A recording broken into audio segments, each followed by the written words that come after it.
Lors d'un important sommet anticorruption organisé à Londres, des mesures ont été annoncées lors d'un forum mondial en vue de récupérer des biens. Le président nigérian Muhammadu Buhari a appelé à une plus grande assistance en vue de récupérer les fonds volés. La Grande-Bretagne indique qu'elle renforcera l'accent sur la répression en matière de déclaration des biens et d'évasion fiscale. Le président Buhari a prononcé un discours phare et a convenu que le Nigeria était incroyablement corrompu. Tenter de rendre la vie plus difficile pour les individus corrompus et autres évadés fiscaux. C'est ce que veulent ces manifestants. Et c'est ce que ces dirigeants mondiaux veulent également. À Londres, ils se sont réunis pour trouver une réponse coordonnée à ce problème. Une infrastructure anticorruption et un plan d'action stratégique qui inclura la surveillance, le traçage et la récupération, faciliter des fonds volés et biens secrets dans les comptes secrets à l'étranger.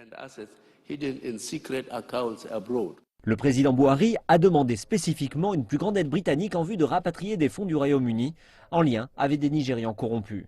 Le gouvernement britannique déclare qu'il souhaite déployer des efforts internationaux pour lutter contre la corruption. Mais il y a une forte pression afin de faire d'abord le ménage chez soi. Le Premier ministre britannique David Cameron a déclaré que le Royaume-Uni demandait davantage de transparence de ses territoires à l'étranger qui ont été accusés d'agir en tant que paradis fiscaux. La Grande-Bretagne va également exiger des entreprises étrangères qui détiennent des propriétés au Royaume-Uni qu'elles déclarent leurs biens dans le but de lutter contre le blanchiment d'argent. Et une série de pays travaillent ensemble pour favoriser une plus grande ouverture concernant la propriété d'entreprises dans le monde. S'ils ne font que parler, alors non, cela ne fera pas de différence. Mais si cela mène à des actions, alors nous pouvons voir quelque chose.